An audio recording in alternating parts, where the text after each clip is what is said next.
wondered where this would lead me to, and I didn't know. Inevitably things that where everything would continue to progress or change. Reading about the object and object-related concentration, actually, that is putting the object before the subject, made me think of the content that would be lost, or diluted, vague, or obscured. Now that was not what I intended to communicate, if one can speak of communicating the obscure. However, one thing that had always been a hindrance was the inability to lose control, to reveal perhaps not the innermost secrets, but to give some of the undefined, maybe undefinable self. Now that was speaking.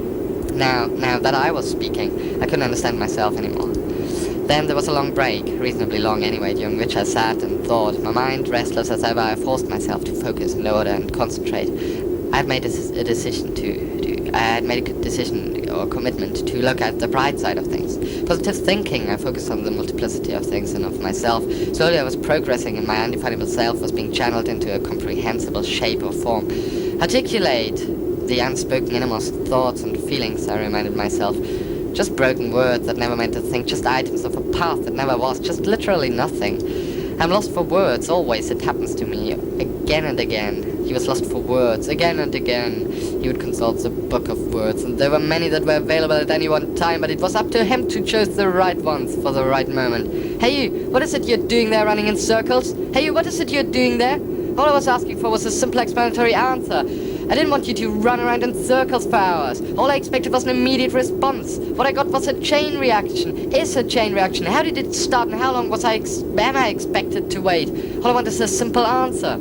I felt like losing my temper then. It's like in this book I'd read once, a riddle that turned your mind to pulp, like a short circuit of the human brain. And there he was, running circles now for an indefinite time span. Was it relevant at all to wait to find out what the final answer would be? I'd never seen him like this before, but hadn't I secretly expected that there was some kind of error attached to him? Right, most people have some sort of error attached. Maybe most other people don't have to deal with it. So now I was on the spot, was being accused, abused, a test case, or was it pure coincidence that I had asked what I did in order to clarify, and for myself, of course. A method, like the Holy Grail, it was haunting me. The answer to things, which were most things and everything, and after that I would... Anyway, that had been the idea. Now I was relying on someone who had gone too far pursuing the quest for an answer. Maybe I had caught him in a break, but it must be a curse to run in a circle constantly. He could have collapsed from exhaustion, and it was me who had woken the sleeping giant. Words, nothing but empty words, and there were so many of them, and there were so many options, and if really he would want to be precise, perhaps he would always wander and walk and never reach the Holy Grail anyway. I pursued the answer of all questions, and somehow I felt close to stagnation rather than anything else. That was right now, but there was no rush, and these things took time, and I had always taken time. And that was why I was still here, and that was why I tried to be patient. A lot of my time was consumed by waiting. This, however, didn't imply that I was wasting time, but rather that I became a prisoner of the mind, trying to see the whole in order to make sense of its parts.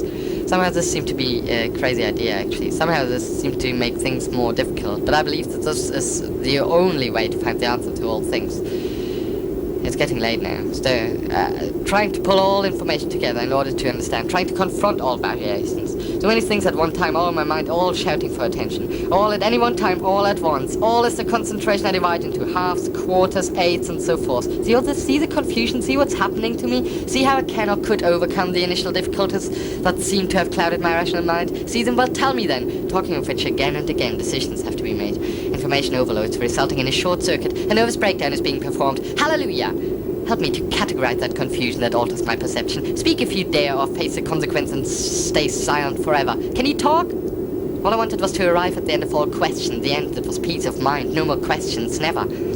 Now I was looking back at what I had said and felt like taking it back. Not all, but some of it at least. I could crawl into my little shell and disappear forever, but that was not my purpose, and I had kind of a strong but very personal idea of what my purpose was. And at the same time I would think that it had become too personal, maybe, because not even myself could walk through my confused mind without losing all sense of orientation. That's why I was here now, so I could focus on the inner half of me, so I could make sense and draw conclusions, find my ambitions. Sure, there were many things I was interested in, too many maybe. I tried to focus again, almost closed my eyes so everything would become a blur, and maybe I could forget the headache and the tension in my shoulders. It was easy, all it was easy. Just putting it into a recognizable form wasn't easy, and what's the problem? The priorities. The what? Where? Closer I looked this time. I took time, I hesitated to speak or understand. What was it I had to do to comprehend? The problem was to concentrate on just one thing and hold still from there on. But life meant so much more, and that was a problem too. Had I pinned it down? I shook my now tired head and ignored the sunset. There was meaning there, somewhere there was. I could smell it. However meaningful can he get, I asked myself, and half expected my other half to answer. But of course I remained just one and seemed to gain energy. But then it had gotten later, and my surroundings had become